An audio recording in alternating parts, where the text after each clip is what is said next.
And what happened there changed my life forever. That night it was cold. It seemed to run for a long time, the pipes in the walls next to me groaning, sounding like ghosts moaning. I felt scared. More than scared. The sound of my own thumping heart, the only thing I could hear. My body screaming not to look down, do not look down, but I did, I looked. A woman lay just ahead, blood pooling around her, streaks of blood on the floor in thick lines. Her face was half gone, the bone and teeth exposed on her lower jaw. One eye was swollen closed.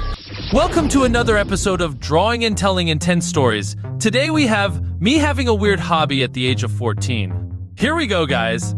Oh, by the way, we're working on an animation where you get to see this character drawing and actually reading the stories. Yes, an animation of Mr. Beast drawing and reading to you. Pretty cool animation stuff. Coming soon? That being said, let's go. When I was 14, I developed a weird hobby. To start with, I just want to say I wasn't a bad kid. I did some pretty shitty stuff, but I wasn't intentionally bad. Guess in the end, intentions don't matter much though. The town I grew up in was small. We had a main street with shops like the post office, bakery, and butchers. And apart from a small block of concrete with a few pipes bolted down the local skate park, and I use that term very loosely, that was about it. We were a mining town, so most of the men went to the quarry during the week, while the women stayed in town teaching and nursing, running the bakery and stores alike. Our lives were set in stone, or at least they were meant to be. We would, like the generations before us, grow up and begin the same work our parents and grandparents did, having our own children and the cycle repeating. And maybe it would have, had things been different. According to my parents, or my mother at least, I was a wild child. Ever since I was little, I seemed to want to explore more. I was more headstrong, more questioning than the other little girls she taught at nursery. She said it jokingly, half-heartedly, but I saw something else in her expression, something that looked and felt like fear. My father never said much, just stared over his glasses, his bushy eyebrows perched between a frown and a grimace whenever I spoke. I learned to avoid him when he was home, only really seeing him at supper time, and while we ate there was little time for words. Every night Mum would do something to help others. She would sew and mend clothing for the children at her school, the poor families having little chance of buying new, and the second-hand clothing was always ripped and dirty. Dad smoked his pipe, sat on his recliner in the lounge, drowning out his family in the hum of the radio, where a man's voice played out, telling stories and fables. I snuck out, feeling the cool night air against my skin, the goosebumps of danger with doing the wrong thing. I tried to convince my friends to join me, but no one else would. I loved my friends, I did, but they were similar to my parents in the way they didn't want to do anything much. They stayed in reading novels or helping their mamas bake, sorting tools for their dads who did home improvement projects. Most families were the same in this town. I had always had a suspicion, but once I began sneaking out of my house, I started sneaking into others. It was an accident the very first time. Honest. I saw a house. The curtains still open, but there were no lights on inside. I stood outside and stared in. I could sort of make out the lounge suite and see there were framed photos on the walls. For some reason, I just walked towards it, intrigued to be looking in at someone else's life, I guess, I don't know. I tried the front door, which was unlocked. I wasn't surprised. No one, including my family, bothered with locking the doors. We were a small and safe town. Our crime rate was basically non-existent. The door swung open and I closed it gently behind me, my heart pounding as I stood quietly at the threshold, just waiting to hear footsteps or voices at any moment. But nothing happened. I regained composure and stared to snoop around. I wasn't going to steal anything. I had no need. I just simply looked around wondering about the family, about their lives. After a while of exploring the house, I left, making sure nothing was out of place. I closed the door softly behind me and walked home. They would never know anyone had been inside their house. I had found a new hobby. I was a weird kid, sure, but I never meant to harm anybody. I did it more and more, any empty place I could find. I had some close calls, with cars pulling into the driveway while I was still upstairs in a bedroom. The front door opening before I'd had time to close the back door I'd escaped through. I was never caught, though. I wish I had been. I wish to God someone had caught me.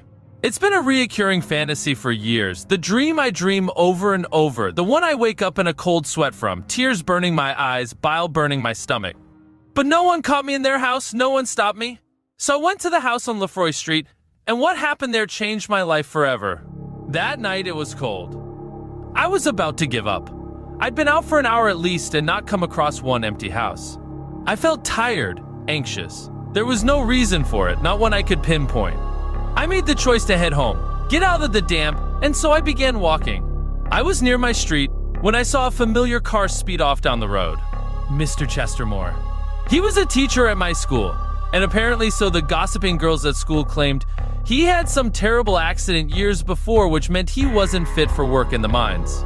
So that's why he was one of the rare males who held a job in the city. He taught science, and he was pretty nice, always taking the time to listen to us and explain things in a kind way. He walked with a hobble and a special cane, which made the gossip's rumors seem to be more than maybe just Chinese whispers, but no one really knew for sure. The rumors ranged from the accident being shooting himself in the leg while hunting to being stabbed by a group of ninjas. I know. Looking back, that just sounds ridiculous, but you gotta remember, we were just kids back then.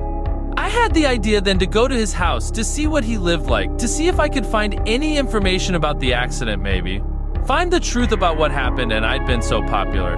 Everyone would want to be my friend. My 14-year-old brain thought it would be cool to be the one to break the mystery of our teacher. But looking back as an adult, I can't help but feel such sadness at the invasion of privacy I bestowed on a kind, gentle teacher. His door was unlocked, of course it was. I slid inside, silent and smooth, carefully closing the door behind me and set to work straight away. The house was nondescript, the same style furniture I'd seen in all the other homes, including my own. A cat litter tray sat in the corner of the lounge, but there was no sign of the cat. I wondered if it may be hiding from me, perhaps curled up under the couch. And the more I thought it, the more I felt the sense as though I was really being watched. I'd never felt uneasy in a house before, not even when I was close to getting caught. It was in a strange way, an excitement, a thrill at nearly getting caught, and the feeling I felt that night. It was different. It was my senses urging me to get the hell out of there. But my 14-year-old self didn't listen, and instead I forged on, finding myself in a cupboard under the staircase when I heard a voice above me. I held in a shocked gasp, racking my brain thinking if I had been quiet enough, waiting for the partially closed door behind me to be pulled open, and me exposed. But it didn't happen. The voice was muffled at first, and bizarrely it sounded as if whoever it was humming show tunes. The voice rose, getting louder, and I tried hard to make out what they were saying. I wish I hadn't. The man was talking to a softly sobbing child, telling them they must stop crying at once, everything was okay. He began to hum the show tunes again, this time louder and more aggressively. It didn't seem to help, as the child began to wail louder, sobs turning into terrified screams that, after a loud bang, suddenly ceased. It sounded as if someone had been thrown against the wall. I heard a soft thud a few moments after the bang, as if whatever it was had slid down the wall and onto the hardwood floor below. The silence didn't stay for long. The man began muttering something to himself that I couldn't quite make out, something that sounded like "made me" and "shush."